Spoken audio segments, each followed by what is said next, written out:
Makayla Alger. This is my mom, Joann Alger. I have a condition called TUBB4B, and it affects my hearing and my vision. So we discovered the vision part of it when she was around 2 years old. We found out that she was going to need glasses, which I was devastated for a little bit, but it wasn't the end of the world. When we put the glasses on her, she looked up at my husband and I and said, "Thank you." At 2 years old, she was so grateful. She never took them off. It was wonderful because that was my concern, that she'd be ripping them off constantly, but she could actually see, so that she kept them on.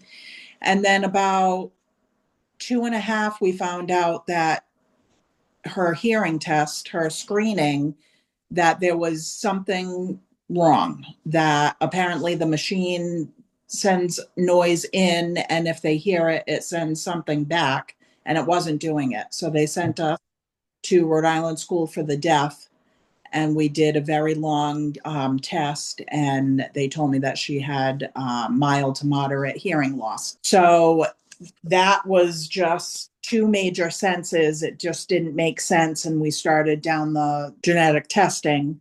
We got it done in Rhode Island. We went to Boston. We ended up in Iowa. And after having a very large panel done, we found out that her TUBB4B, it's TUBB4B, that something is wrong with that gene. They didn't know what it affected. They just know that it's different from mostly everybody else's. So many years went by, and I kept poking around, and we found out that there was a report out of France, and they correlated that the TUB4B gene was involved with the hearing and the vision. So that's where we're at. Because it's, the last I knew, it was still a variance of insignificance or something like that. So they needed more people before they would take it out of that classification. They may have done it already. When I look things up about TUB4B, I do see stuff about LCA. You always see Usher because that's big with hearing and vision, but I don't know if it falls under the LCA umbrella, or I honestly don't know. That is a very hard question to answer because I've never lived without it, so I have nothing to compare it to. You come across obstacles that you're not prepared for. There's no, kids don't come with owner's manuals. So when we've just always just adapted. Shampoo, conditioner, can't read the label. Shampoo gets a elastic band on it. You go to a restaurant and you want mayonnaise and they bring it out on a white plate. You just circle ketchup around it. You just come up with ways that work.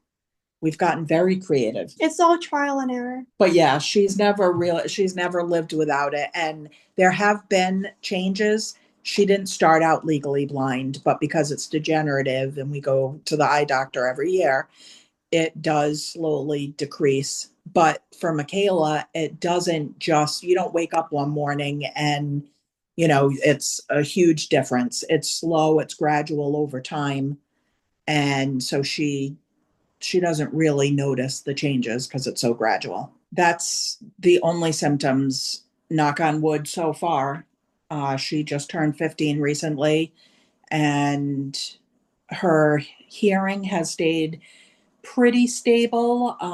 She wears hearing aids that really help. I can tell when the batteries are dead or if she doesn't have them in. I can tell a difference. But I would describe her hearing. She uses her hearing all the time to see. It's the vision that's degenerative and has gotten worse over time.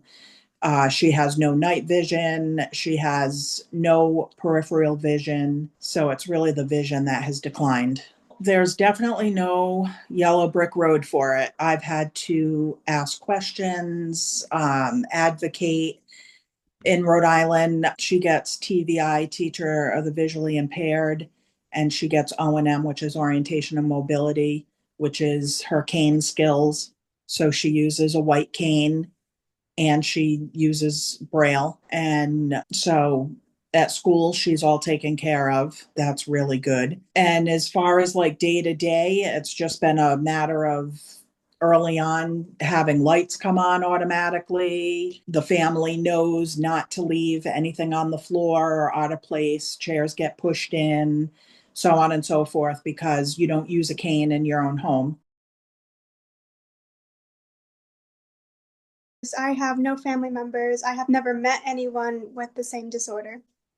Yes, we did find out through the genetic testing that it's de novo. It's not hereditary. We did find out, I think when people go to an eye doctor, they don't usually get the level of testing that we got. But once it got brought to my attention, I called doctors that have done it in the past, and they actually, it made them look at their patients and like pull a report on TUBB4B to find out that there were actually more of them, because we only knew of about 10 in the entire world, and I believe that that number is growing now that they know what to look for.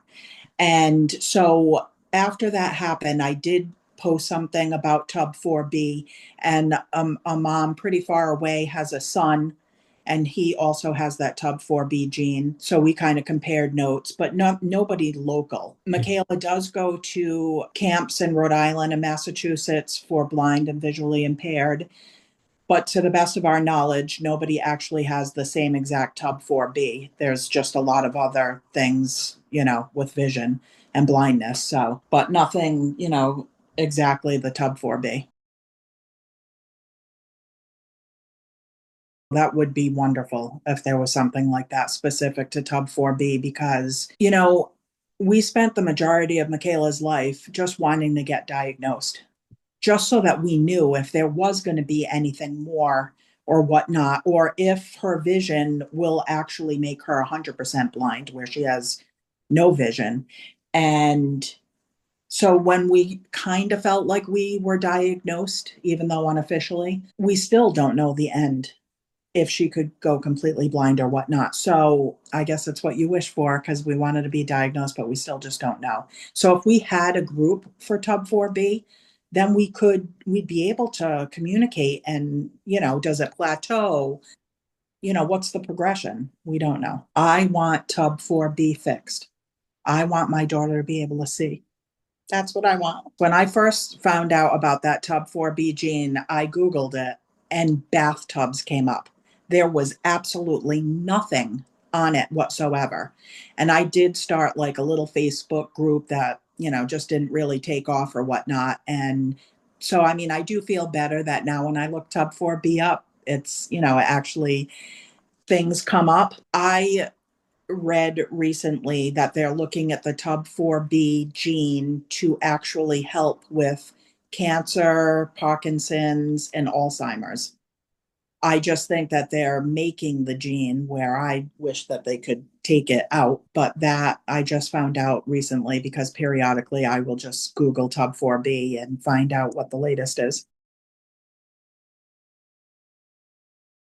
I feel that a lot of people probably they're not as curious. I really wanted to get down to the bottom of why my young daughter has vision and hearing, again, two main senses, and not knowing if anything else was going to come about. So I think that people just accept it. They don't push for all of the genetic testing.